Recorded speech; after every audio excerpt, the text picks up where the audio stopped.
metas y que en general tengan un muy feliz año. Bueno, para comenzar, pues voy a tomar lista. Por favor, si me ayudan encendiendo las cámaras para poderles identificar.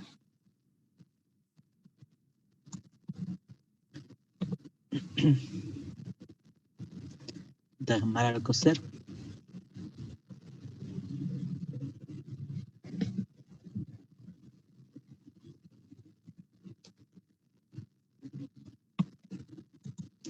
Iván Arellano. Presente, Inge, ya estoy encendiendo la cámara de un ratito. Ay, ya. Okay. Solamente porque no les identifico. Ahí está, ya. Ahí está, Inge. Buenos días. Iván Arellano. Presente, Inge. Eric. Presente. Ya me cambió de nombre, Inge. Ya, Iván Andrés. David Batallas. Sí, dame un momentito, por favor. Ya mismo le prendo la cámara. Es que siempre me pasa un bug raro que no deja ver la cámara y tengo que estar arreglando ahorita. Ya. Janine Céspedes. Presente, Inge, buenos días. Buenos días. César Ceballos. Presente, Inge, buenos días. Ok. Natalie Chucuri. Buenos días. Ok. Kevin Coca. Buenos días, dije presente.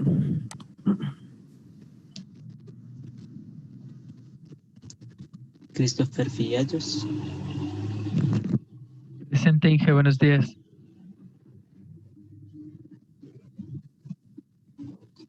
Brian Garzón.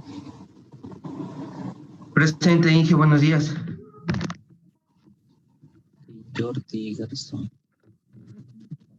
Oscar Loaiza. Presente, Inge, buenos días. Inicia Lucero. Buenos días, Inge, presente. Anthony Manovanda. Presente, Inge, buenos días. Eric Mariño. Presente, ingeniero, buenos días. David Moreira. Presente, ingeniero, buenos días. Roger Morocho. Presente, Inge, buenos días. Jocelyn Olmedo. Presente, Inge, buenos días. Denis Pinargote. ¿Cómo está, Inge? Ya recién me acaba de escribir y dice que se le ha saltado de la reunión, porque tiene problemas de conexión y ahorita está de nuevo en la sala de espera.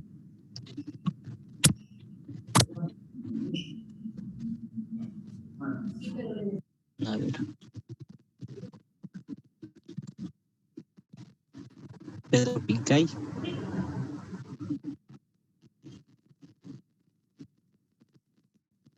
Pedro Pincay.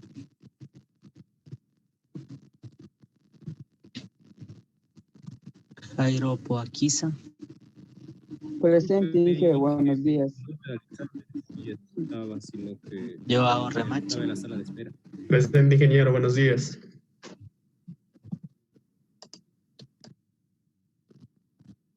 Ok. Denis Salazar. Presente, Inge, buenos días.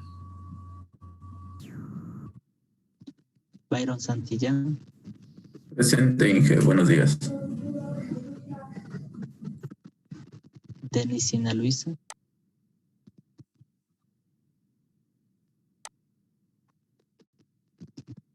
David Tello. Presente, Inge, buenos días. Romel Villagrán. Buenos días, ingeniero, presente. Cristian Yuccha.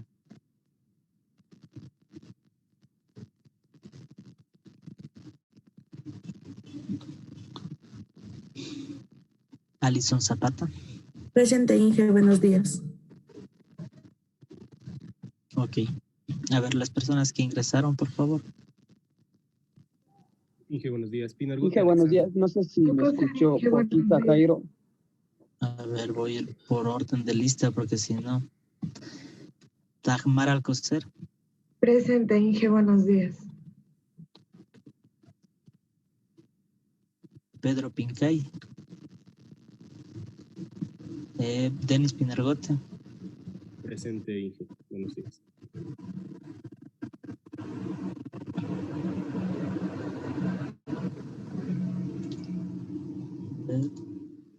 Por favor, Denis Pinar. Ya, Alexander Pinargote.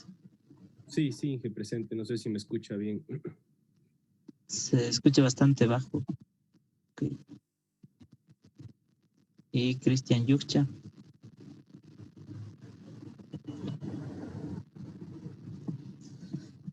Listo.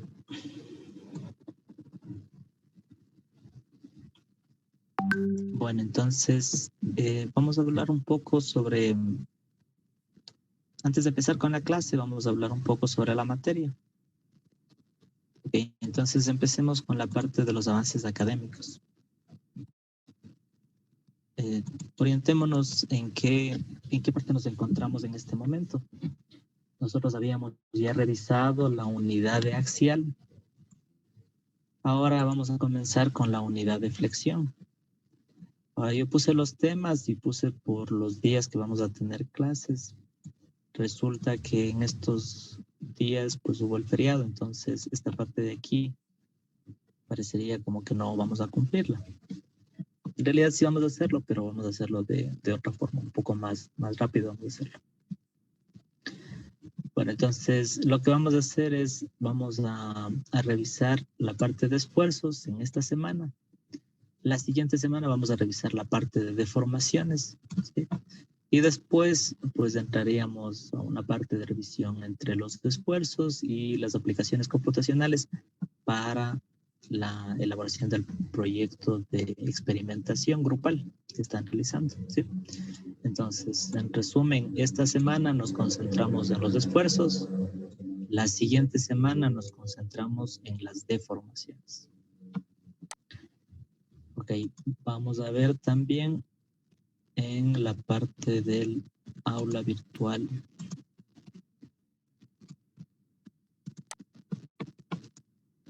Bueno, voy a compartir la pantalla. Ya. Aquí tenemos el aula virtual de este curso, que es resistencia de materiales en el paralelo A. Ok.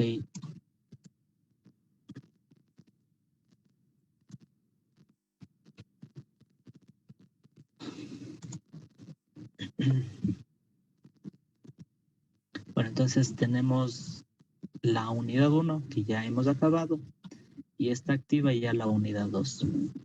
Bueno, entonces en esta parte de la unidad 2 tenemos la parte de recursos. Si damos clic aquí en la parte de recursos, pues tenemos los capítulos que vamos a ver, ¿no? Les decía, vamos a estudiar la parte de flexión. En realidad deberían ser 3 temas. Una parte introductoria, una parte solo de esfuerzos y una parte de deformaciones. ¿Qué vamos a hacer? Pues en esta semana vamos a revisar esta carpeta, que sería la parte de flexión, algo de esfuerzos. Esta otra de aquí la vamos a dejar pendiente. Y la siguiente semana vamos a revisar esta de deformaciones. La parte de flexión, pues ya está la clase de ayer, que son los estados límites. Esta clase de aquí ya está. Y el día de hoy vamos a revisar esta clase, ¿no? Noten ustedes que yo ya he subido las presentaciones para que ustedes puedan, si quieren, adelantarse. Lo mismo sucede con la clase 3. La parte de deformaciones también ya la tengo, solamente que todavía no he subido la información porque estaba tratando de completar algunas informaciones adicionales, ¿no? Sí, pero en todo caso ustedes ya pueden revisar las clases de esta semana. Ahora, adicional a esta parte de recursos en donde está la presentación y donde voy a subir la grabación de la clase del día de hoy también, Pues también están estos otros recursos que son el cálculo de momentos flectores en vigas isostáticas y una información adicional sobre los esfuerzos por flexión en vigas. Esto de aquí es una información adicional que si ustedes quieren lo puedan revisar un poco para ayudarnos a recordar la parte de la teoría, ¿no? Mucho mejor si ustedes revisan en la referencia bibliográfica en el libro de Mod. También aquí, como recuerden, yo les había mencionado, están los capítulos en donde está esa información. Si esto de aquí no les es suficiente, pues también sobre otros libros, el libro de Billy Johnson también es muy bueno, o cualquier otro libro que les sirva a ustedes, ¿no? Ok. También noten ustedes que ya están las actividades también activadas. Las actividades que vamos a realizar, el componente autónomo, el de experimentación y el práctico, definida con las fechas, las horas, la duración y los temas. Y adicional, pues ya se ha activado también esta parte le puse como anexo, ¿no? En realidad es el proyecto de experimentación que nosotros vamos a realizar, que es el diseño de esta estructura de celosía o estructura de cubierta, como quieran ustedes verlo. Entonces, si abrimos aquí en el enlace de recursos, pues lo que he hecho es distribuir en 4 carpetas que corresponden a cada una de las fases, ¿no? En este momento nosotros deberíamos presentar la fase 2 que corresponde a la fase de cargas. También revisen la fase 1 de geometría porque con eso van a tener que realizar esta fase 2. Por favor, les sugiero que revisen desde el día de hoy si es posible para que vayan apareciendo dudas a lo largo de las clases y así no se sorprendan el último día en la presentación del proyecto, ¿sí? Entonces vayan por favor revisando. Si tienen cualquier duda, con gusto lo solucionamos aquí o en cualquier tutoría. Pero que siempre y cuando sea con tiempo, ¿no? Entonces, una vez que hayan hecho eso, pueden, si quieren, ya adelantar a la fase 3 y a la fase 4. Entonces, los he puesto ya directamente para que ustedes puedan ir avanzando a su ritmo. Listo, entonces eso es lo que quería conversar sobre cómo estamos llevando la materia, ¿no? Bueno, entonces el día de hoy vamos a hablar sobre el tema que nos corresponde, que es concentrarnos un poco más en la flexión. Bueno, la clase de ayer, lo que se había realizado es un análisis de qué sucede cuando yo someto un miembro estructural a flexión. En resumidas cuentas,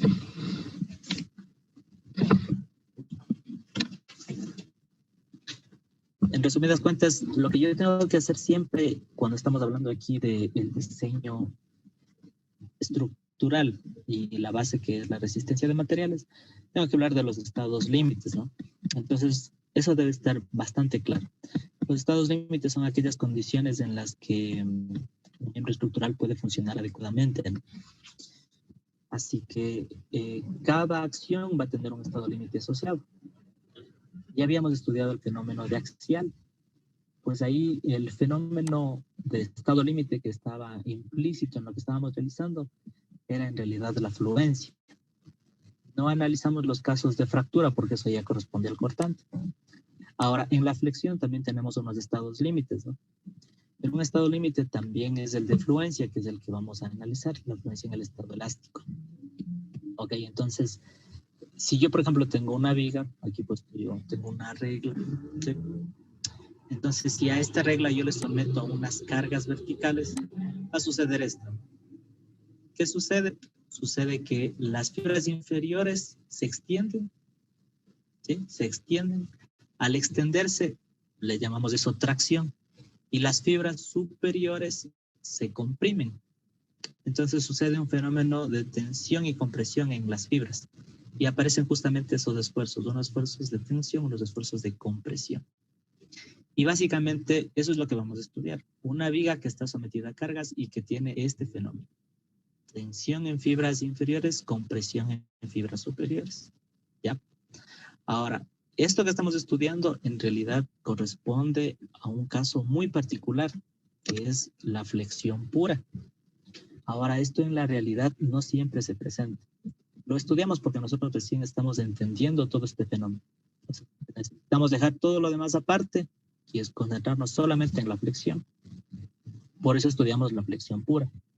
Sin embargo, en la clase de ayer también expliqué que pueden presentarse otros fenómenos, ¿no? Y esos no estamos considerando ahorita, solamente los puse para que ustedes estén pendientes y sepan que eso no estamos estudiando en este momento. Por ejemplo, ¿qué sucede si ahora en lugar de ponerle la viga, como le puse así, pista de canto, ¿no? ¿Qué pasa si, por ejemplo, yo le pondría así? Lo que podría suceder es que si la rigidez en la una dirección es mayor que en la otra, pues puede presentarse una flexión de este tipo, hacia atrás o hacia adelante. ¿Sí? Eso no estamos estudiando. Eso se llama pandeo lateral torsional y eso no vamos a estudiar. Entonces, nuestra viga que se desplaza así, ¿sí? Tiene estas características, ¿no? No tiene estas características. Otro estado límite que tampoco vamos a estudiar por el momento es el cortante. Habíamos puesto el ejemplo de una viga de hormigón que no tiene estribado. Como no tiene estribado, no tiene un refuerzo por cortante y entonces también fracasa en ese punto. Y en el caso de los perfiles de sección I, también puede presentarse pandeo local en el ala, pandeo local en el alma.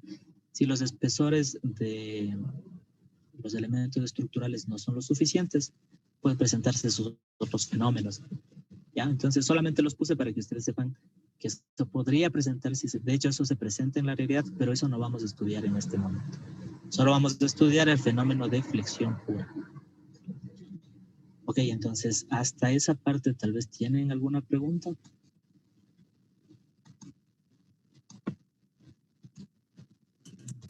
No, Inge. Ok, entonces el día de hoy vamos a comenzar con el siguiente tema que nos corresponde, ¿no? Ahora lo que queremos hacer es pues ver directamente cómo podemos calcular el fenómeno de flexión en el estado límite de resistencia, que sería considerando los esfuerzos. Ok. Así que, bueno, a mí me parece un poco apropiado comenzar con la deducción de la ecuación, porque cuando uno va deduciendo, pues va entendiendo los componentes que tenemos en la ecuación, y como sabemos ya los componentes, pues sabemos qué hipótesis están asumiéndose, ¿no? Que más o menos tiene que ver con lo que ya acabo de explicar. Una de ellas, ¿no? Que vamos a estar sometidos solamente a flexión pura, que vamos a estar en el rango elástico, ¿sí? Entonces eso es lo que vamos a hablar el día de hoy. Y vamos al final, pues, saber cómo puedo yo calcular los esfuerzos, pero bajo ciertas restricciones. Pero en general los esfuerzos por flexión. Entonces les voy a pedir que en este momento desactivemos las cámaras, desactivemos los micrófonos, pongamos atención, vayan anotando las preguntas y al final pues haríamos una revisión de preguntas que queden pendientes. Y entonces vamos a comenzar con esta presentación.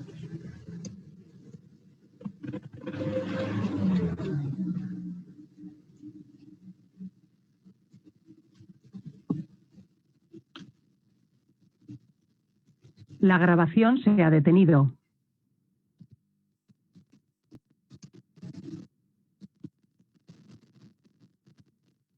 Esta reunión está siendo grabada.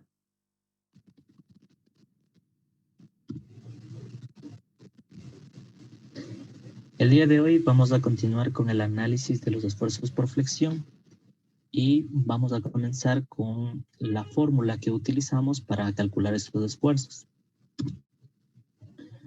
Ok, entonces revisemos en este video qué tipo de esfuerzos se podrían presentar, ¿no? Noten ustedes que dependiendo de lo que queremos analizar, se presentan diferentes configuraciones de esfuerzo. Se puede ver que los colores van variando y van mostrando diferentes concentraciones, ¿no? Vamos un poco por partes. La grabación se ha detenido.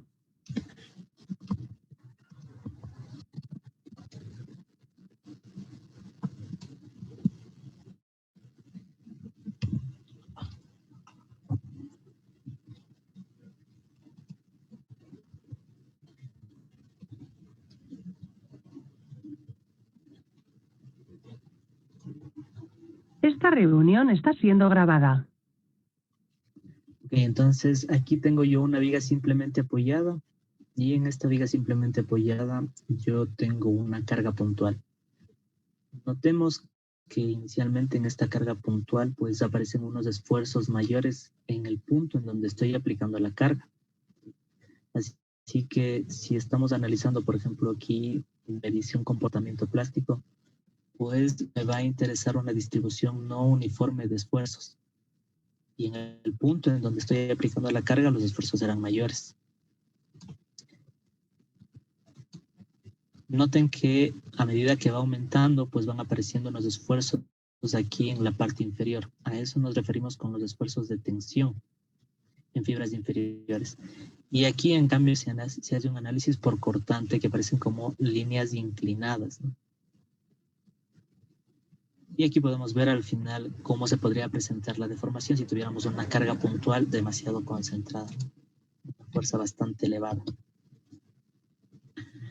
Bueno, entonces, si nosotros queremos establecer la fórmula de flexión, tenemos que hablar de ciertas condiciones en el uso de la misma, que corresponderían a las hipótesis que vamos teniendo para la deducción.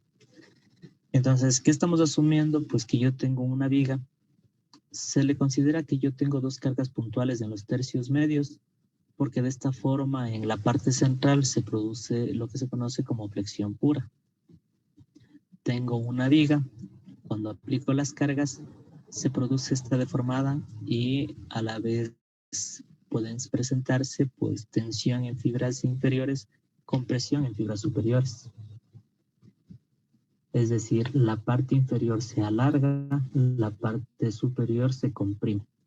Esto sucede con todas las fibras, excepto con la fibra que se encuentra en la mitad, que se la conoce como eje neutro, ¿no? Teóricamente, este eje neutro pues va a tener esfuerzos ceros y también las deformaciones no se van a presentar.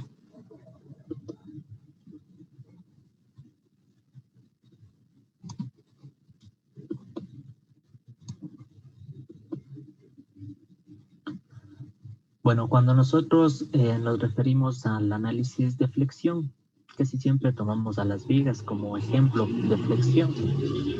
Aquí están algunos perfiles típicos que nosotros solemos utilizar para el análisis de vigas. Tenemos, por ejemplo, la sección rectangular, la sección I, que podría ser en una dirección o en otra dirección. Generalmente la ubicamos en esta dirección. Podrían ser también secciones tubulares huecas, perfiles cuadrados, rectangulares, canales C o alguna otra forma extraña. Pero algo particular que se presenta en la primera hipótesis que nosotros tendríamos para la deducción es que estas cargas, noten ustedes que primero que son perpendiculares a este eje, ¿no? Y luego que en cierto caso pues se considerarían como secciones simétricas y la carga P se presentaría en el eje de simetría. Esto es importante porque si no, si ubicáramos en otra posición, hablaríamos de otros fenómenos asociados y que eso lo estudiaríamos después. La grabación se ha detenido.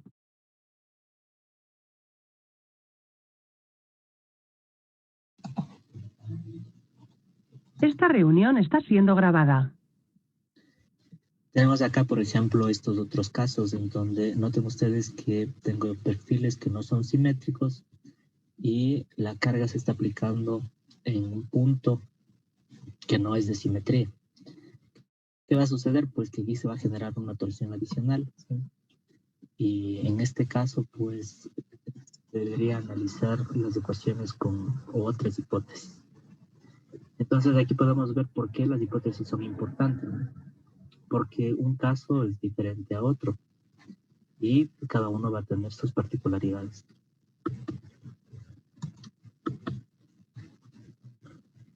Veamos aquí, por ejemplo, cuando yo someto una viga a una carga puntual en la mitad del vano, habíamos ya conversado algo sobre la concentración de esfuerzos. Aquí puede verse a través de este modelo fotoelástico cómo los esfuerzos van variando dependiendo de la ubicación de las cargas. En este caso, pues yo tengo una carga puntual, entonces el esfuerzo será mayor cerca de esta carga puntual. Los apoyos también corresponderían a cargas puntuales. También yo tengo aquí una concentración de esfuerzos y progresivamente estos esfuerzos pues van disminuyendo mientras me voy alejando de estos puntos. También podemos ver aquí que en la fibra inferior pues tengo una distribución de esfuerzos en tensión, arriba tengo una distribución de esfuerzos en compresión y teóricamente en el centro tengo este eje neutro, ¿no? Bueno, entonces esto de aquí es algo que analizaríamos después, que los esfuerzos son diferentes en la sección. Por el momento nosotros vamos a considerar que tenemos una distribución uniforme.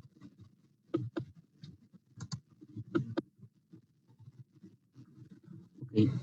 Empecemos directamente con cuál es la ecuación que nosotros vamos a obtener. Lo hago de esta forma para que tratemos de entender y aprendernos de esta ecuación.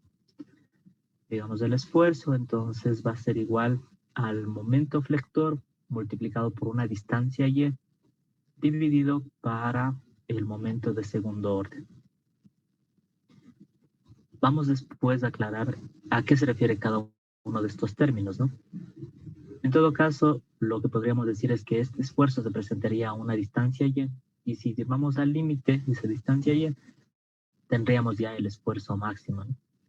Noten ustedes, el esfuerzo en el caso de la flexión, pues obviamente se relaciona con el momento flector. Ese es el valor de M. Y también es bastante notorio que se relaciona con la inercia de la sección, que es una propiedad mecánica de las secciones. Ok, entonces partamos de algunas hipótesis que debemos tener.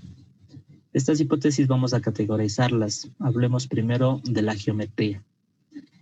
La viga que vamos a analizar debe ser recta o casi recta.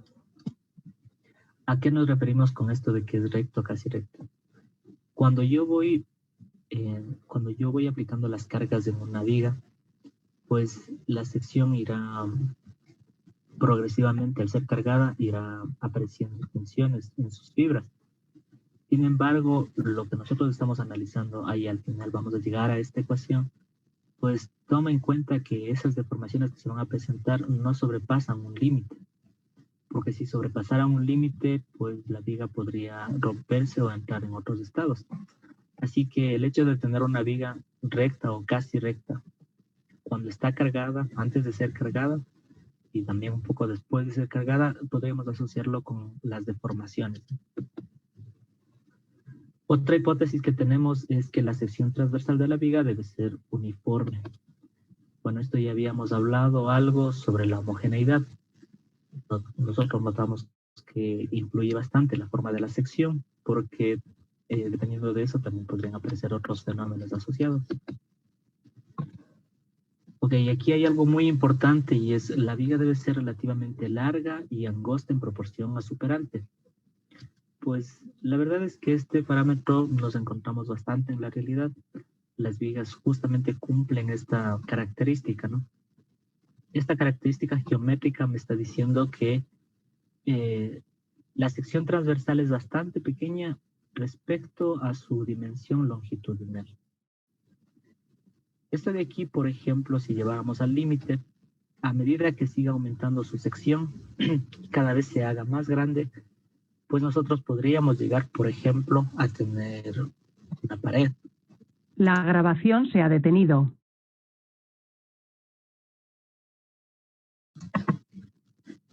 Esta reunión está siendo grabada.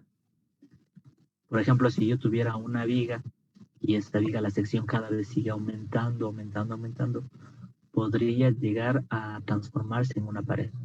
Cuando yo tengo una pared, es decir, las dimensiones longitudinales y las dimensiones transversales son más o menos iguales, pues en cambio ahí ya no podemos referirnos a este fenómeno de flexión. Deberíamos ahí analizar, por ejemplo, el fenómeno de tensión diagonal o de cortante. Y entonces esto de aquí es bastante importante considerarlo, porque si no lo haremos, entraríamos en el campo de lo que se denominan las vigas de gran peralte, en donde los estados límites asociados son otros, ¿no? Me adelantaba, el estado límite asociado en vigas de gran peralte son el cortante o la tensión diagonal. Así que esto de aquí no estamos estudiando, sino la viga larga con sección angosta. Bueno, la viga no debe torcerse en el momento de aplicarse las cargas. Estamos considerando, y en resistencia de materiales se considera bastante, el hecho de lo que se denominan las cargas cuasi estáticas. Significan que son cargas que son aplicadas progresivamente, ¿no? No aplico cargas súbitas porque se presentaría un efecto dinámico y también podría presentarse este problema de torceduras, ¿no? Ok, adicional, pues tenemos este otro, que ninguna parte de la viga puede fallar por inestabilidad, es decir, por pandeo, desgarramiento de las secciones desvueltas. Con esta limitación nos estamos refiriendo a los estados límites que habíamos mencionado. En vigas estamos analizando solamente momento flector, bajo una característica particular que es flexión pura. No estamos considerando otros fenómenos asociados, como por ejemplo el pandeo lateral torsional o el pandeo local en los elementos, ya sea patín o ala. Vamos a hablar sobre el material. Bueno, el material al que nos estamos refiriendo debe ser homogéneo y su módulo de elasticidad debe ser igual a tensión y compresión. Bueno, estas son unas particularidades que tenemos en resistencia de material. El material con el que trabajamos es un material ideal, homogéneo e isótropo. A eso se refiere con que las propiedades deben ser iguales en la una dirección y en la otra, ¿no? Otra limitación es que el esfuerzo producido por las cargas no debe exceder el límite de proporcionalidad del material. En este primer análisis, cuando obtenemos esta primera ecuación, debemos estar muy claros que estamos trabajando en el rango elástico. A eso se refiere con no exceder el límite de proporcionalidad. Si nosotros excedemos este límite, pues estaríamos en el rango plástico y esta expresión de aquí se vería modificada por una expresión que es un poco más compleja, ¿no? En donde considera, pues, otros parámetros, ¿no? Aquí ya no será el parámetro de inercia y el parámetro de la dimensión Y, sino se asocia con un factor de plasticidad que se denomina Z. Entonces, para este caso, estamos en el rango elástico. Sobre las condiciones externas, pues mencionamos que todas las cargas y reacciones en los apoyos deben actuar perpendicularmente al eje de la viga. De no hacerlo, nuevamente esta expresión de aquí se vería modificada. Ya no trabajaríamos solamente con la flexión en la una dirección, MY por IX, sino trabajaríamos con la otra dimensión, que sería M por X sobre Y. Sí, entonces estamos considerando la flexión solamente en un sentido, y por eso es que para que se cumpla esa hipótesis, pues deben ser perpendiculares al eje de la viga. Otro parámetro adicional es que la sección donde se va a calcular el esfuerzo no debe estar cerca del punto de aplicación de las cargas concentradas. Esto por lo que habíamos revisado antes respecto a la concentración de los esfuerzos. Cuando nosotros tenemos estos esfuerzos concentrados, pues la variación de la distribución no es lineal y ahí intervienen unos parámetros adicionales. Ahora, todas estas hipótesis que tenemos aquí, estamos reduciendo el fenómeno para poderlo estudiar de una forma más sencilla, ¿no? Ahora, después cada uno de estos serán levantados cuando ya nos metamos en el análisis del diseño propio de la sección. Bueno, entonces vamos a comenzar con la deducción bajo los parámetros establecidos en las hipótesis que hemos mencionado. Lo que necesitamos es entonces trabajar con un pedazo de viga, ¿no? Este pedazo de viga pues va a estar sometida, habíamos dicho, solamente a flexión. Es decir, estamos trabajando con flexión pura. A la final esta flexión pura se manifiesta como estos momentos flectores en los extremos. Esto de aquí, bueno, se puede lograr, habíamos dicho, como una viga que está con unas cargas puntuales en los tercios medios y estaríamos analizando la mitad de la sección. Bueno, entonces si hacemos esto, podemos obtener algunos parámetros importantes aquí. ¿Qué nos interesa saber? La grabación se ha detenido. Esta reunión está siendo grabada. Bueno, nos interesa aquí que esta viga va a sufrir una deformación. Habíamos ya establecido que van a tener tensión en las fibras inferiores, compresión en fibras superiores. También habíamos establecido que va a haber un eje neutro que no va a sufrir deformaciones. Y si nosotros mandamos hacia un punto bastante distante, ¿no? Aquí gráficamente parece que no es distante, pero en realidad es un punto bastante distante. Pues podemos ver que podríamos establecer esta especie de triángulo, ¿no? En donde veríamos que el punto en donde se está uniendo estas dos rectas, pues formarían el centro desde el cual se forma esta curvatura. Tendríamos entonces el radio de esta curvatura, que en primera instancia estaríamos refiriéndonos a la distancia que existe hacia el eje neutro. Si nosotros consideramos una fibra cualquiera a una distancia y, pues entonces trabajaríamos con esta fibra que está entrecortada y entonces tendríamos que la longitud de este radio sería el radio inicial menos esta longitud y. Sí, entonces ρ correspondería al radio de la curvatura, pero respecto al eje neutro. Noten ustedes que aquí también se va formando un ángulo, ¿no? Este ángulo θ. Ahora, en este gráfico en realidad están exageradas las dimensiones porque esto de aquí corresponde a una dimensión bastante pequeña. Otra cosa que nos va a interesar es qué sucede con la sección transversal, es decir, aquí con la sección de la viga. Por ejemplo, aquí se ha tomado una sección de forma trapezoidal. En este momento, la forma de la sección no nos interesa que sea simétrica, que la carga se está aplicando perpendicular al eje longitudinal para que se cumplan las hipótesis.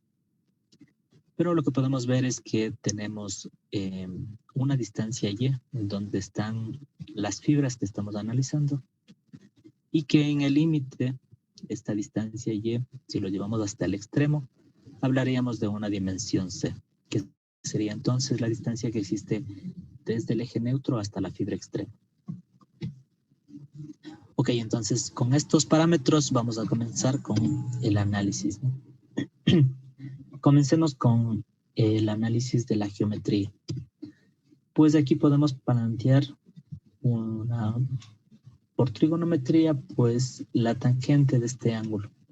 Tangente es cateto opuesto sobre cateto adyacente. El cateto opuesto pues correspondería a la longitud de la fibra, ¿no? Respecto al cateto adyacente que correspondería al radio. Ahora, esto de aquí, recordemos nuevamente que estamos en el campo infinitesimal, ¿no? Por eso es que se cumple esta forma de aquí. Y en el límite podríamos decir que la tangente se parece bastante al seno y a la vez se parece también al ángulo. Por lo tanto, en lugar de trabajar con la tangente del ángulo, vamos a trabajar directamente con el ángulo. Tendríamos entonces que si multiplicamos ρ por θ, tendríamos a que es igual la longitud. Porque estamos trabajando en infinitesimales, ¿no? Bueno, entonces la longitud de L', es decir, donde estamos nosotros tomando esta fibra, ¿no? Que era una distancia y, pues ya no sería ρ, sino sería ρ menos y multiplicado por el ángulo. Entonces, si nosotros sabemos que la fibra neutra tiene una longitud. La grabación se ha detenido.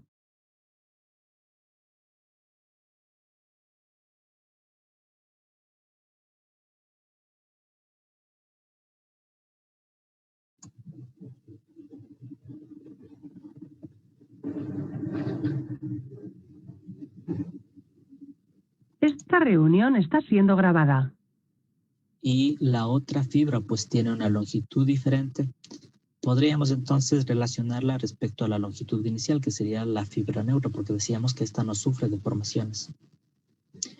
Entonces la cantidad que se ha deformado sería la diferencia entre la longitud de la fibra que estamos analizando versus la longitud inicial. Esta sería la cantidad que se ha deformado. Si nosotros reemplazamos los valores de L y L', pues simplificando podríamos llegar a que la deformación es igual a la distancia Y, que es la distancia desde el eje neutro hasta la fibra en estudio, multiplicado por el ángulo que estaríamos analizando. Ahora, si ya tenemos la deformación y sabemos la longitud inicial, nosotros podemos plantear cuál es la deformación unitaria. Por definición, la deformación unitaria es la relación entre la deformación versus la longitud. Y este parámetro de aquí es el que nos interesa a nosotros, relacionar la deformación unitaria. Reemplazando, pues, encontraríamos esta relación que nos interesa mucho en este caso, que es la relación de la deformación unitaria respecto a la distancia de la fibra que estamos analizando y respecto a este radio hasta el eje neutro. Con esta expresión de aquí, nosotros podríamos ya trabajar. Ahora, si nosotros lo llevamos esto al límite, decíamos que podríamos estudiar una fibra cualquiera, pero en el límite podríamos estudiar la fibra última, ¿no? Si tomábamos la distancia desde el eje neutro hasta la fibra última, que era igual a C, reemplazaríamos aquí y tendríamos cuál es la deformación unitaria máxima. Reemplazando esta deformación unitaria con la deformación unitaria anterior, tenemos la relación entre ambas. Notemos entonces que la relación entre las deformaciones unitarias pues corresponden a la relación entre las distancias desde el eje neutro hasta la fibra en estudio y desde el eje neutro hasta la fibra de distancia máxima. Bueno, aquí ya tenemos la parte de las deformaciones unitarias, pero recordemos que lo que queremos asociarles con los esfuerzos. Ahora, ¿cómo podemos asociar los esfuerzos con las deformaciones? Pues podríamos utilizar la ley de Hooke. En esta ley se establece que los esfuerzos son proporcionales a las deformaciones y mi constante de proporcionalidad corresponde al módulo de elasticidad. Pero recordemos que esto de aquí podemos realizarlo solamente en el rango elástico, ¿no? De aquí la limitación de trabajar solamente en este rango de proporcionalidad. Ok, entonces, vamos nosotros aquí a tener este valor del módulo de elasticidad por la deformación unitaria. El módulo de elasticidad se conservaría, la deformación unitaria pues es de la expresión que tenemos acá arriba. Podríamos reemplazar y a la vez este valor de aquí pues reemplazarlo en el esfuerzo. Y entonces tenemos una relación entre el esfuerzo en X y el esfuerzo máximo, que también tiene que ver con las longitudes. Ahora, algo adicional que nosotros necesitamos recordar es que los esfuerzos van a presentarse en el área, en esta sección transversal. Si nosotros integramos estos esfuerzos en el área, nosotros podríamos llegar a esta expresión donde reemplazamos los esfuerzos de esta expresión de arriba dentro del paréntesis, pues llegaríamos a establecer esta expresión igualada a 0. ¿Qué quiere decir esta expresión igualada a 0? Pues en realidad lo que me está diciendo es que tengo un equilibrio de fuerzas, porque aquí yo tengo la multiplicación de esfuerzo por área, eso me representa una fuerza, y lo que estamos diciendo aquí que existe es un equilibrio de fuerzas. Si yo tengo esta expresión de aquí, tengo la multiplicación entre el esfuerzo, digamos este cociente, ¿no? El esfuerzo y la longitud C, y tengo la integral, pues yo tengo dos opciones, o este primer factor es igual a 0 o el segundo es igual a 0. El primero no puede ser igual a 0 porque los esfuerzos justamente es lo que queremos calcular. Querría entonces denotar que esta segunda parte es igual a 0, ¿no? Este segundo factor igual a 0, pues en realidad corresponde al momento de primer orden. Si nosotros este valor de aquí multiplicamos por los esfuerzos, pues tendríamos el momento de la sección. Porque notemos aquí que tenemos el esfuerzo por el área, todo esto corresponde a una fuerza, la fuerza multiplicada por la distancia, tendríamos el momento. Eso podemos entenderlo mejor en este gráfico, ¿no? Si yo tengo aquí mi sección transversal, pues aquí yo voy a tener unos esfuerzos. Por un lado voy a tener los esfuerzos cortantes tau, por otro lado voy a tener los esfuerzos normales sigma.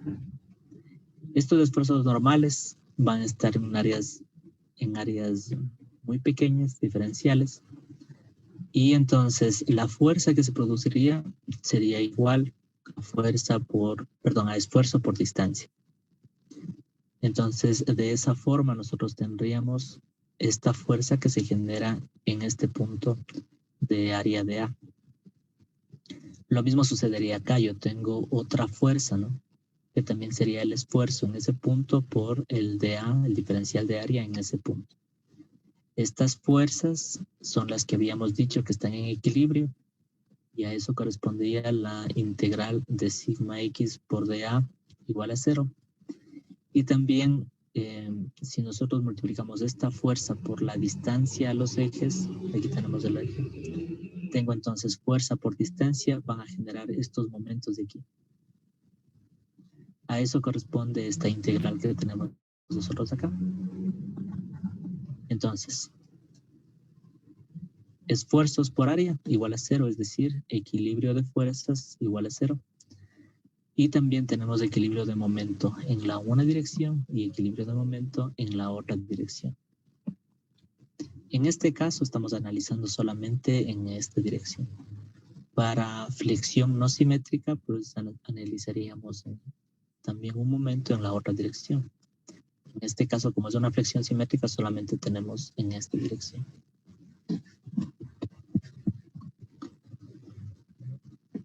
Bueno, entonces tenemos ya el valor de menos 10, que era la distancia desde el eje neutro hasta la fibra en estudio.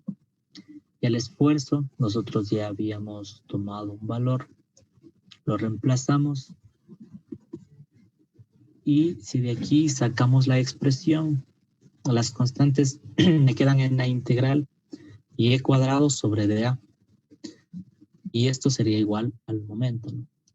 Recordemos que esta integral de y cuadrado sobre dA en realidad corresponde a la definición del momento de segundo orden, es decir, a la inercia de la sección.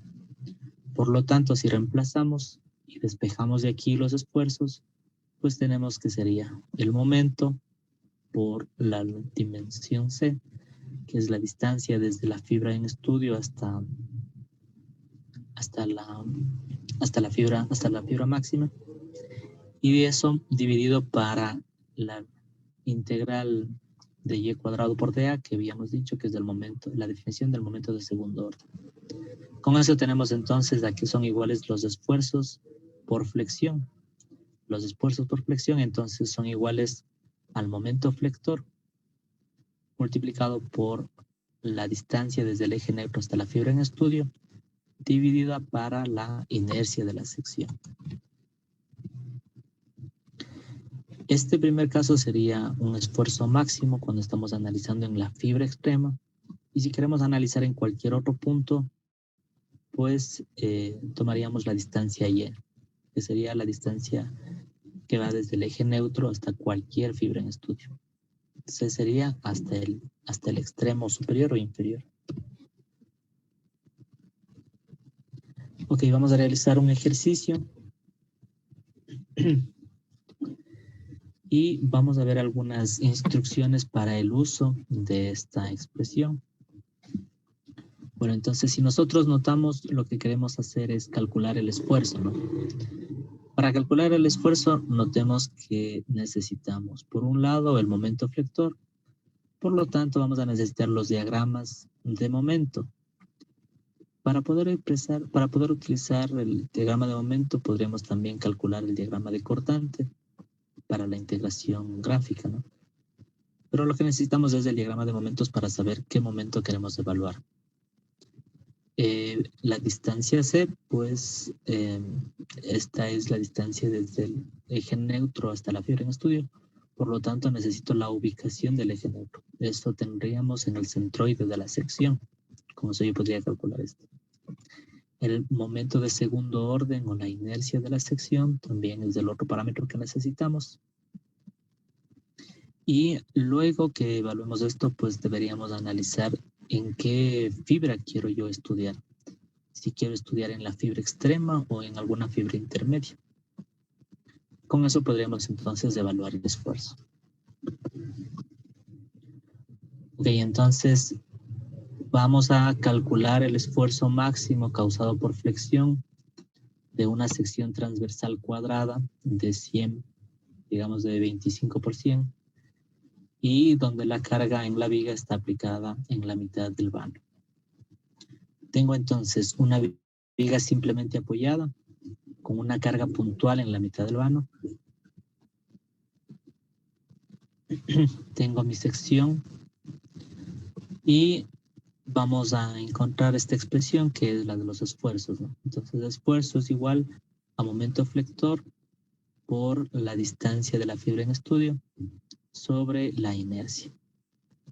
Ok, entonces aquí tenemos estos parámetros. Necesitamos encontrar cada uno de los componentes para poder evaluar el esfuerzo. La primera parte sería la evaluación del momento flector que queremos estudiar. Para eso trazamos los diagramas de corte y los diagramas de momento. Bueno, entonces en el diagrama de cortante yo puedo obtener primero, con diagrama de cuerpo libre, las reacciones. Tengo que vale 750 en un lado, 750 al otro lado, porque es una viga simétrica, ¿no? Entonces las reacciones se dividen para 2 en este caso. Tengo aquí una carga de 750, entonces en mi diagrama de cortante pongo esta carga de 750. Como no tengo cargas intermedias aquí, pues permanece constante mi diagrama de corte cuando en el punto central se produce un cambio brusco debido a la presencia de esta carga puntual. Bajamos entonces la cantidad de 1500, sería 750 aquí, 750 acá. Y luego seguimos avanzando en la viga. Como aquí no tengo ninguna otra carga adicional, permanece constante. Y en el extremo derecho, pues tengo esta carga puntual que corresponde a la reacción, que sube 750. Podemos ver entonces que aquí yo tengo carga igual a 0. No tengo carga. Por eso es que mi diagrama de cortante corresponde a una línea horizontal. La pendiente de esta línea horizontal es una pendiente 0. Para saber si hemos realizado esto adecuadamente, pues el sistema debería encontrarse en equilibrio, ¿no? Es decir, el área del lado izquierdo debería ser igual al área en el lado derecho. Notamos que tengo 750 por 1,7 y aquí 750 por 1,7. Por lo tanto, se cumple el equilibrio y han sido adecuadas las reacciones. Vamos con mi diagrama de momento. En este caso, el momento se ha graficado con la nomenclatura aritmética, digamos, donde el momento está positivo hacia arriba y negativo hacia abajo. Habíamos mencionado que para nosotros a veces es más adecuado graficarlo al revés, es decir, como un triángulo hacia abajo, porque esto nos está indicando en qué lado se presentan las tensiones. Sin embargo, vamos a hablar solamente de la forma del gráfico en este caso. Decíamos que mi diagrama de cortante tengo pendiente 0. Entonces mi diagrama de momento, como corresponde a la integral de la ecuación de cortante, entonces si aquí tengo pendiente 0 de grado 0, aquí tendré una línea de grado 1, es decir, una recta. Tengo también que evaluar las condiciones de borde. Si tengo aquí una viga simplemente apoyada, en los extremos voy a tener rotación 0 porque se permiten las rotaciones. No tengo una restricción hacia las rotaciones. Por lo tanto, comienzo en momento 0, termino en momento 0. Debo partir de momento 0 en forma lineal hasta un punto. ¿Hasta qué punto llego? Si realizamos nosotros la integración gráfica, pues sería el área de la figura de acá. Es decir, 750 por 1.7. Así yo llego a este valor de 1275. Esta tengo yo como área positiva. Tengo en la una dirección. Llego a este punto que sería el punto máximo. Ahora, en el otro lado yo tengo acá, en cambio, un área negativa. Menos 750 por 1.7. Por lo tanto, tengo que variar con otra pendiente. En este caso, en la otra dirección, linealmente hasta llegar a 0. ¿Cuánto tengo que variar? El área que yo tengo aquí, es decir, 750 por 1.7, que es el 1275, y se cumple que yo he llegado a 0. Tengo entonces yo mi diagrama de cortante, mi diagrama de momento, y entonces ya tengo el momento que me interesaría evaluar, sería el momento máximo.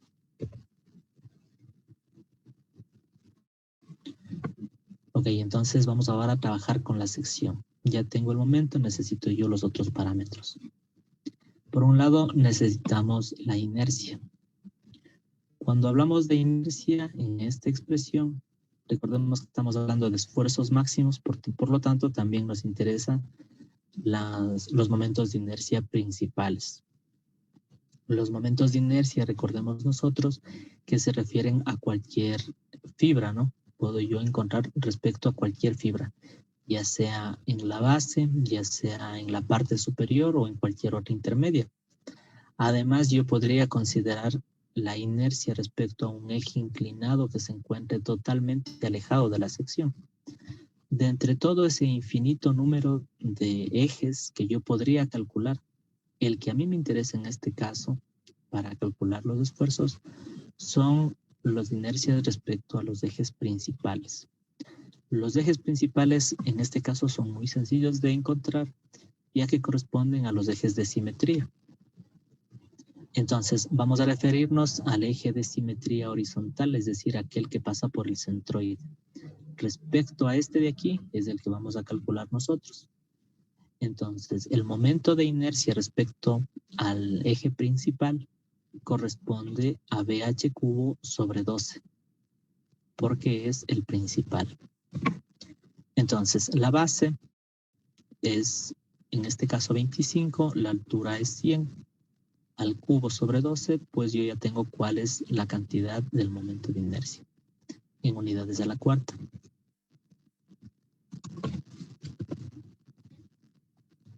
Ahora vamos a evaluar a una fibra, a una distancia desde el eje neutro a la fibra en estudio.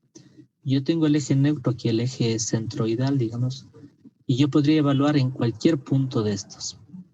Sin embargo, por lo general, yo quiero encontrar los esfuerzos máximos. Por lo tanto, me interesan a mí las distancias máximas. La que a mí me interesaría evaluar sería la distancia que existe desde el eje centroidal hasta la fibra extrema. En este caso coincide que es la mitad de la sección y por lo tanto sería 50 milímetros. En este caso también resulta que como es una viga con una sección con doble simetría, estamos en la mitad. La distancia C, que está analizando la fibra que está en tracción acá abajo y la distancia C que está analizando la fibra que está en compresión, es decir, la de arriba, pues ambas distancias en este caso resultan iguales. No siempre es así. En otras circunstancias debería yo pensar qué distancia voy a tomar dependiendo si quiero encontrar los esfuerzos en tracción o los esfuerzos en compresión. Como en este caso son iguales, pues resultaría que yo tendría tanto para la tensión como para la compresión. Entonces, de mi ecuación ya tengo yo el momento de la expresión anterior, ya tengo la distancia desde el eje neutro hasta la fibra en estudio y ya tengo mi momento de segundo orden. Puedo entonces evaluar estos valores reemplazando y encontrar cuál es el esfuerzo máximo que se podría producir en esta sección, considerando el fenómeno de flexión con su particularidad de flexión pura. Con esto concluye entonces la clase del día de hoy. La grabación se ha detenido.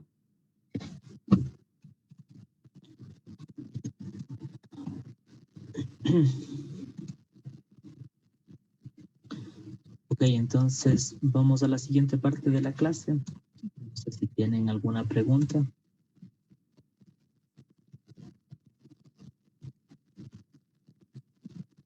Dígame, Jordi. Disculpe una pregunta. Sobre lo que estábamos viendo casi al final. De que de la fórmula de inercia, en este caso de la figura del rectángulo. Ya.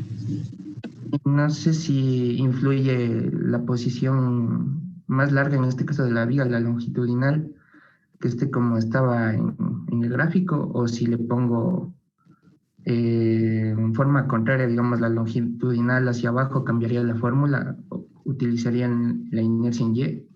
Ya, muy interesante su pregunta. A ver, vamos acá.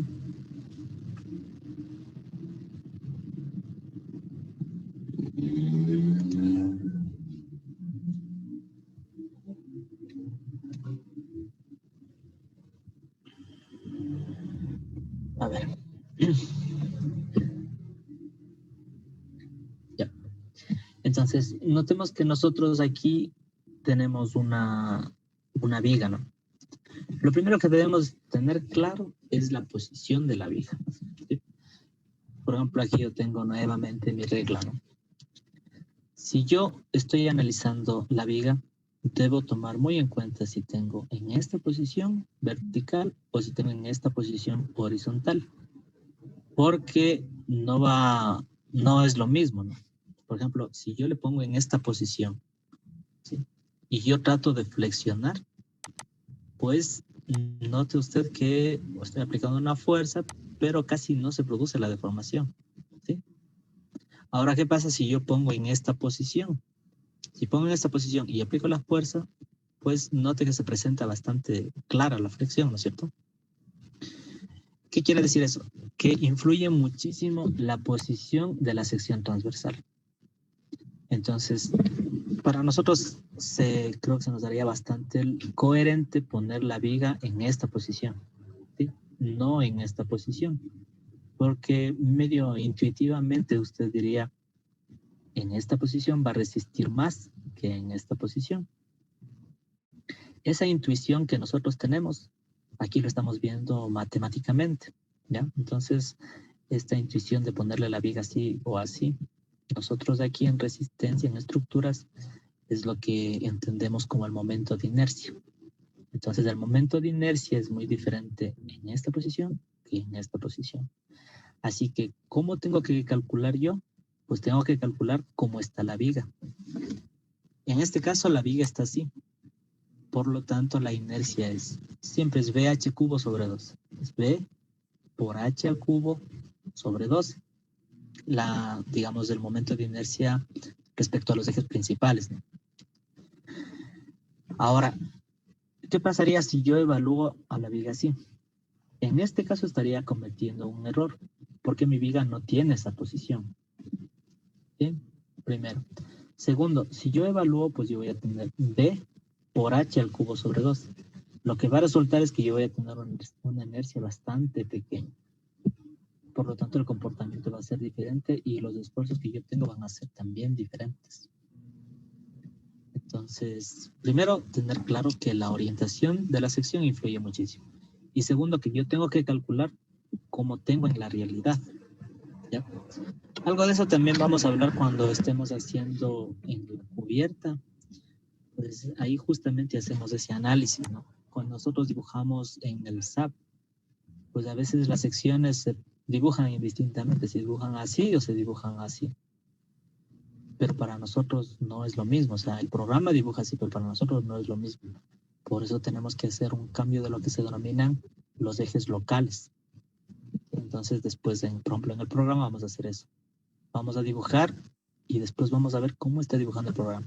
El programa, me adelanto, a veces lo dibuja así, a veces lo dibuja así. Tengo que chequearlo porque lo que yo necesito es que calcule el momento de inercia bajo las condiciones reales. Eso es, Jordi. Tal vez está claro con eso. Sí, y disculpa una última pregunta. Era al principio que era la viga debe ser recta o casi recta. ¿Esto tendremos que relacionarle con algún porcentaje de deformación o solo es algo en general?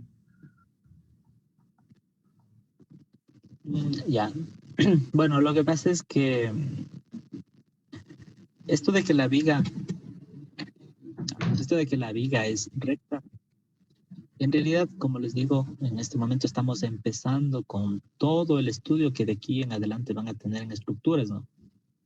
Entonces, en el análisis estructural estamos comenzando con lo más básico, que son los esfuerzos por flexión, con todas estas condiciones. Progresivamente, mientras vayan subiendo en los niveles, pues van a ir estudiando un poco más a detalle cada uno de estos asuntos, ¿no? ¿Qué sucede en la realidad, por ejemplo? En la realidad sucede que yo, cuando tengo una viga, digamos estas vigas prefabricadas, pues en la realidad sí tienen una pequeña curvatura. Entonces, ¿qué me van a decir las normativas? Me van a decir siempre y cuando no se sobrepase una deformación máxima, usted puede seguir trabajando con las expresiones que tenemos. Entonces siempre existe como un límite, ¿no? Por un lado. Entonces primero sería la longitud inicial antes incluso de que se pongan las cargas. Ahora, ¿a qué nos referimos con este otro parámetro que decimos de longitud de condición deformada? Es que nosotros vamos a tomar la viga, pero que solamente va a aceptar cierto rango de deformaciones. ¿Cuál sería el rango de deformaciones que va a aceptar? Pues sería el rango en el rango elástico, ¿no? Porque recordemos que eso también era una de las hipótesis que decíamos que vamos a trabajar con la proporcionalidad, la ley de Hooke, esfuerzos proporcionales a deformaciones. Por lo tanto, también estoy en un rango reducido. Ok.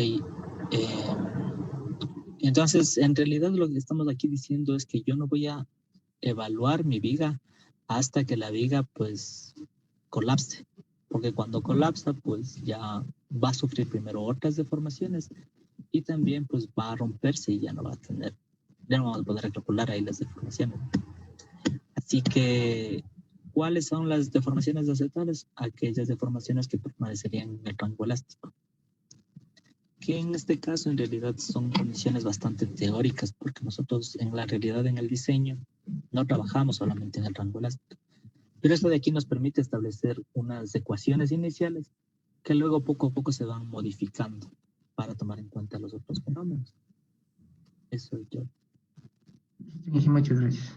Ahí está un poco. Ok. Algo que me había olvidado también. Hablábamos sobre la dimensión longitudinal versus la transversal. Existe un parámetro medio empírico, ¿no? Que, por ejemplo, cuando se estudia en arquitectura, por ejemplo, ellos también estudian estructuras, pero a veces hay que hacer unos proyectos de forma rápida. Entonces, ¿qué es lo que se tiene? Para que la viga funcione adecuadamente, se tiene una idea inicial. Se dice, el peralte que tiene la sección va a ser 1/10 de la longitud de la viga. O sea, por ejemplo, si tengo yo una viga de 40 metros, le pongo un peralte de 40 centímetros. Bueno, esto de aquí a veces no me gusta mucho darles porque la gente lo toma como ya un valor fijo y creen que siempre se debe tomar así. Puede servir como un referencial, ¿no? ¿Por qué? Porque nosotros habíamos hablado que debe tener una relación entre la longitud y la sección transversal. Entonces, justamente, para que se mantenga más o menos en el límite, podríamos hablar que esa relación sería de 1/10, ¿ya? Pero no es bueno tampoco trabajar con ese valor muy estricto. O sea, me sirve como un valor súper tentativo inicial. Pero después uno tiene que aprender realmente en el diseño, porque el diseño me irá diciendo si en realidad con ese peralte yo tengo la capacidad suficiente para poder absorber los esfuerzos externos, esfuerzos generados por las cargas externas. Sí, pero en todo caso, un parámetro súper referencial, que lo tomen solamente como una parte inicial dentro de su educación primaria, pues sería esta relación de 1/10. Eso sería. ¿Alguna otra pregunta que tengan?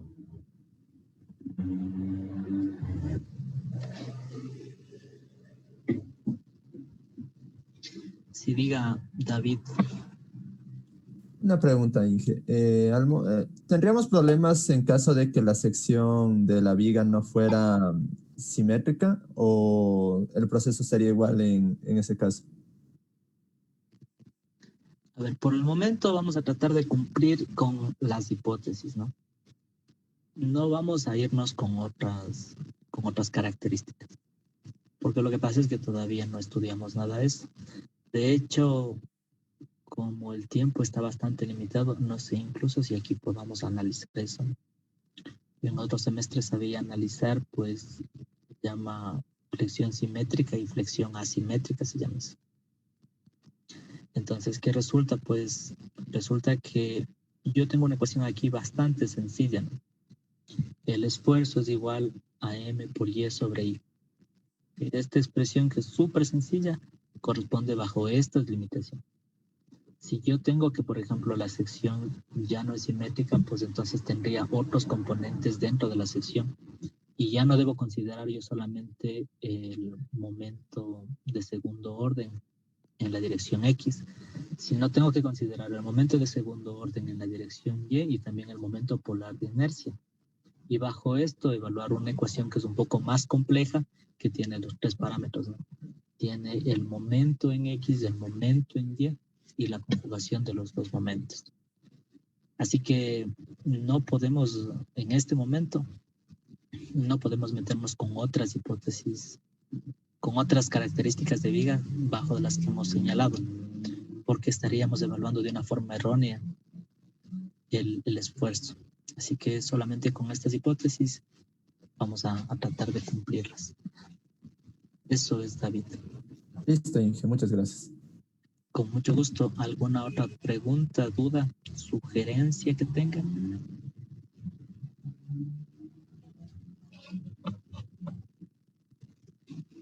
Dígame, Pedro. Buenos días, Inge. Yo tengo una duda sobre el eje neutro. ¿Este siempre va a tener una carga de 0 o puede adquirir alguna carga? O sea, no entendí muy bien cómo funciona este eje neutro. Ya. A ver, vamos a...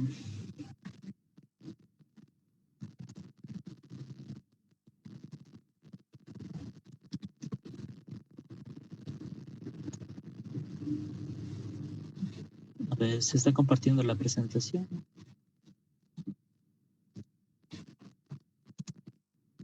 Creo que se quedó estática o ¿en dónde está? Sí. A ver, ya voy a compartir. A ver, voy a compartir de nuevo ya.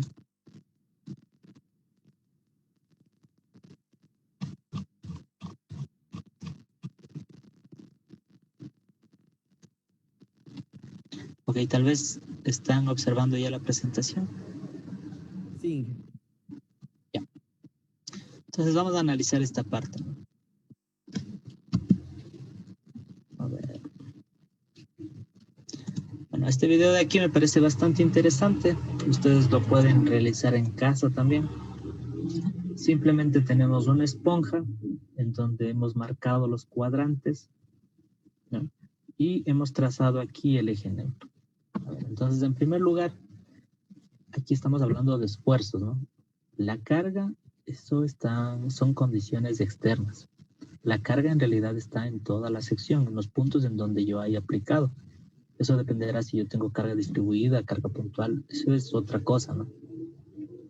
Aquí lo que estamos hablando es distribución de esfuerzos, es decir,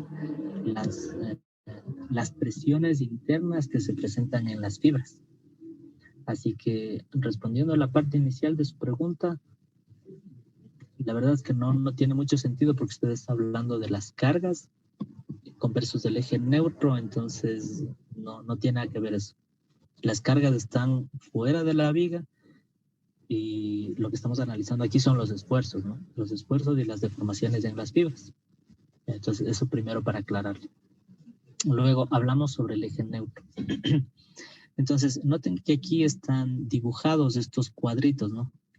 Y si ustedes ven en la condición inicial, pues todos estos cuadros, todas estas líneas tienen la misma dimensión. Vamos ahora a activarla. Ahí. ¿Qué sucede? Vamos a tratar de revisar las dimensiones que tienen ahora las fibras una vez que se ha aplicado la flexión pura. Pues veamos, por ejemplo, qué sucede con las fibras de aquí en el extremo. Sí.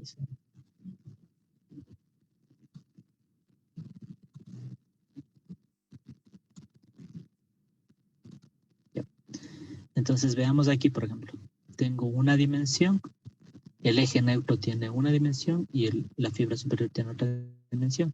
Y estas tres dimensiones son las mismas, ¿no?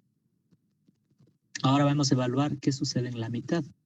Pues noten que aquí la fibra superior tiene una dimensión, el eje neutro tiene otra dimensión y la fibra inferior tiene otra dimensión. La dimensión mayor sería la dimensión de la fibra inferior. La dimensión menor sería la de la fibra superior.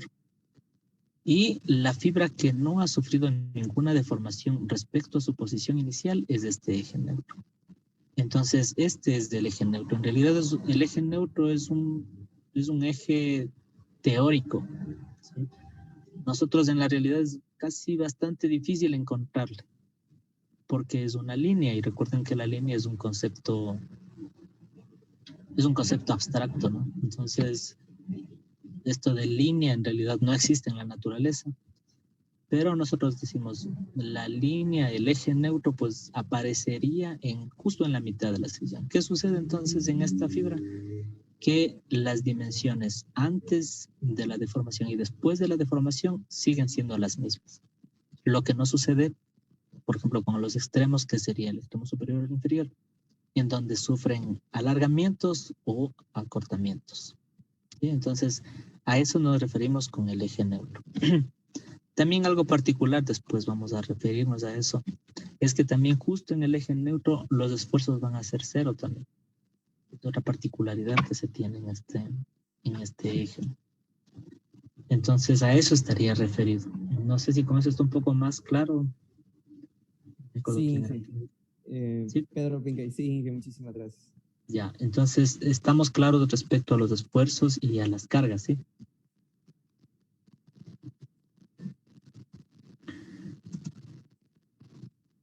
Ok, ¿alguna otra duda que tengan?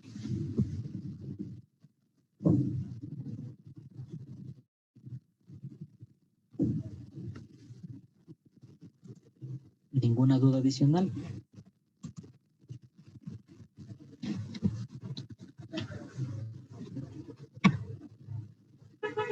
Inge, yo otra preguntita. Pedro. ¿Cómo está, Pedro? Dígame.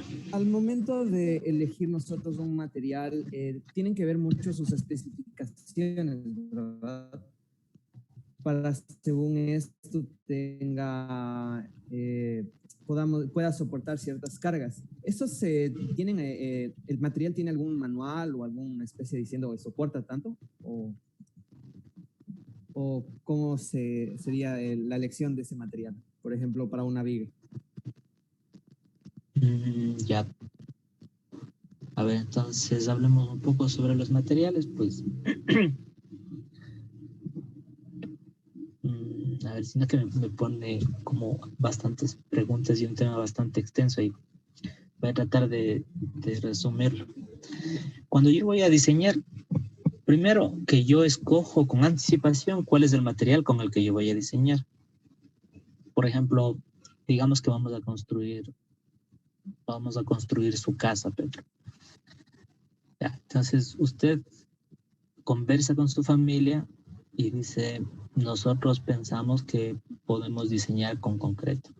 ¿Por qué? Porque resulta que ese es el material que nosotros tenemos aquí, porque mi tío sabe construir en ese material, por cualquier circunstancia, ¿ya? Entonces, nosotros desde el inicio podríamos ya haber escogido el material. Ahora usted podría decir, no, me parece que en acero sería más rápido, tengo accesibilidad, puedo comprar aquí donde mi primo en la ferretería. Entonces, bajo esas características, uno escoge el material. Ahora, si en realidad viene un proyecto desde cero, ¿no? Y es un proyecto súper grande, lo que se podrían es establecer diferentes proyectos, diferentes opciones y ver dentro de todas esas opciones cuál es la más favorable. Podría, por ejemplo, digamos la plataforma gubernamental, la acción en Quito. Podían haberle planteado en hormigón, podían haberle planteado en acero, podían plantearlo como una estructura mixta. Se presentan las tres ofertas, se analiza y se da que la más barata resulta, pues, un caso podría ser mixto o en acero. ¿Ya? Entonces, más bien de eso corresponde el análisis del material, ¿no? Una respecto a la accesibilidad al material y la otra respecto a, bueno, si yo puedo tener varias opciones, pues lo más económico. Ahora, una vez que ya hemos escogido el material, depende de cada material el diseño. Por eso es que ustedes aquí en Ingeniería Civil, bueno, nosotros en Ingeniería Civil tenemos diseño en estructuras de acero, diseño en concreto reforzado. También deberíamos tener diseño en madera. ¿Sí? ¿Por qué existen materias? Porque cada material tiene su particularidad.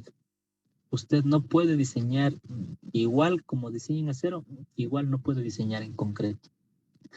Ahora, la base de todo este diseño en realidad proviene de resistencia de materiales, por eso es que eso es lo que primero ustedes analizan aquí. Bueno, mecánica racional, resistencia de materiales, estructuras, ¿sí? O sea, más o menos esta es la parte nuclear. Pero de aquí ya tenemos que irnos a cada una de las ramas que depende de cada material. ¿Sí? Entonces, en la parte inicial, por ejemplo, ahorita hacemos una ecuación. Tenemos una ecuación que relaciona los esfuerzos con el momento. Tenemos esta ecuación. Pero ahora esta ecuación tenemos que ver cómo se aplica para cada material. Me voy a adelantar y le voy a decir, esta expresión de aquí nosotros tenemos que modificarla hacia el rango plástico. Aquí en resistencia de materiales podríamos hacer eso. Y esa expresión, tal cual, la utilizamos directamente en el diseño de estructuras de acero. Perfectamente se aplica. Ya tengo la estructura de acero, entonces diseño con esta ecuación. Estructuras de madera. Para estructuras de madera, en cambio, yo tengo que considerar el rango elástico, perdón. Por lo tanto, la ecuación que acabamos de analizar se aplicaría directamente. Ahora, en concreto reforzado. Lo que pasa es que en concreto reforzado la distribución de esfuerzos no es lineal.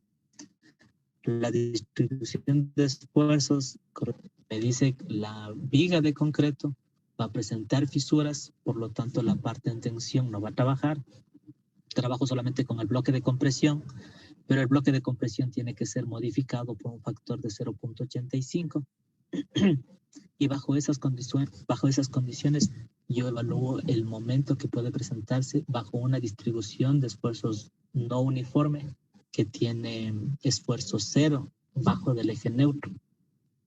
Y con eso obtengo una nueva expresión Y con esa expresión puedo evaluar los esfuerzos en tensión, también puedo evaluar la cantidad de acero que yo debo colocar en ese material. Entonces, cada material tiene sus particularidades, ¿no? Tanto en la construcción como en el diseño, como en todo. Ahora, ¿de dónde proviene la resistencia de los materiales? Que es lo que usted preguntaba. Pues también depende del material. Por ejemplo, hablemos de la madera. Pues en el caso de la madera, depende con qué madera usted va a trabajar. Si usted va y dice, deme una madera de eucalipto, usted tiene ya esa madera. Pero ahora, ¿cuánta es la resistencia de esa madera? Pero aquí vienen opciones, ¿no? Si fuera un proyecto grande, un proyecto del Estado, un proyecto que se tiene financiamiento, lo mejor sería coger toda esa madera, sacar muestras, realizar ensayos y sacar cuál es la resistencia que va a tener esa madera, porque esa madera es con la que va a trabajar. Si estamos realizando nosotros un diseño, pues lo que podemos hacer es utilizar la normativa. La normativa me dice, bueno, la normativa ecuatoriana, que es copiada de la normativa colombiana, lo que me dice es, la madera de eucalipto corresponde a la madera tipo A, de clase A. Entonces, bajo estas consideraciones de clase A, que son para la Junta Nacional de Cartagena, que son todos los países del sector andino, entonces yo podría asumir que mis esfuerzos se van a encontrar dentro de ese rango, ¿no? Entonces voy a trabajar con los valores que me propone el código de los esfuerzos, dependiendo para el esfuerzo que vaya a analizar yo. Si en cambio me encuentro en el acero, las especificaciones del acero, pues depende de lo que usted vaya a comprar. Usted se acerca y dice, deme un acero A36, deme un acero con FI igual a 50 KSI, depende de lo que usted necesite, ¿no? O de lo que se tenga a la mano. Si a usted le dice, no, solamente tenemos de 50 KSI, con eso usted diseña y con eso calcula. Entonces, en el caso del acero, pues sí provendría de catálogos, dependiendo de lo que me dice. A pesar de que se han hecho algunas investigaciones y no siempre coinciden, ¿no? Porque, bueno, lo que le diferencia al acero es que, pues nosotros con este material podemos tener, se supone que los valores reales de los esfuerzos y de los módulos de elasticidad y todo lo demás, pero parece que no son tan reales a veces. Entonces, ¿qué deberíamos hacer? Otra vez unos ensayos y sacar ahí. Por lo general lo que se hace es se toma del catálogo, ¿no? Ahora, en el diseño de concreto, pues en concreto, ¿qué hacemos? Depende nuevamente si estamos haciendo una casita o estamos haciendo una cosa importante, ¿no? No quiero decir que las casas no son importantes, quiero decir, depende de la magnitud del proyecto. Entonces, nosotros en un proyecto lo que diríamos es, más o menos establecemos cuál es la cantidad de agregado fino, agregado grueso, que vamos nosotros a colocar, la cantidad de agua es súper importante. Y dependiendo de eso puedo decir, bueno, voy a obtener una resistencia de tanto. ¿Qué es lo que se hace en proyectos de mayor magnitud? Se pone esa misma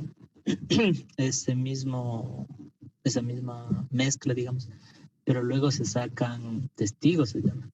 Es decir, va sacando cilindros, partes, y luego eso de ahí ensaya y revisa cuánta es la resistencia que realmente está teniendo bajo esa combinación.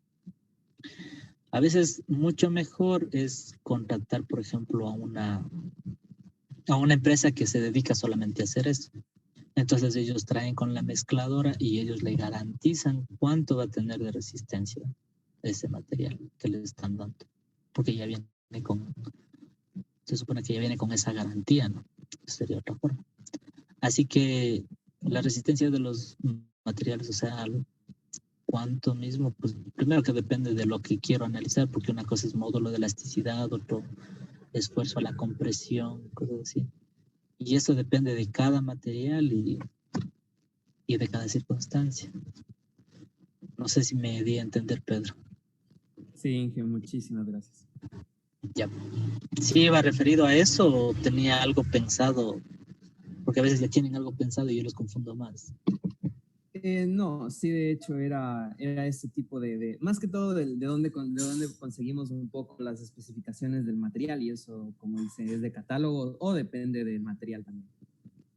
Sí, entonces, ¿de dónde obtenemos? En realidad, pues a veces lo que se utiliza son referencias bibliográficas. Por ejemplo, podríamos tomar en ciertas tesis, ahí nos dicen cómo podríamos calcular el módulo de elasticidad para la región Ambato, Chimborazo.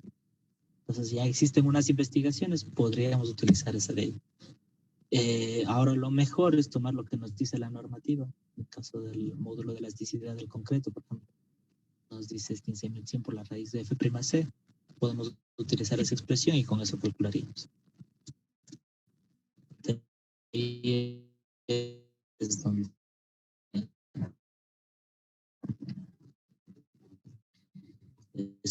tal vez alguna otra pregunta que tengan.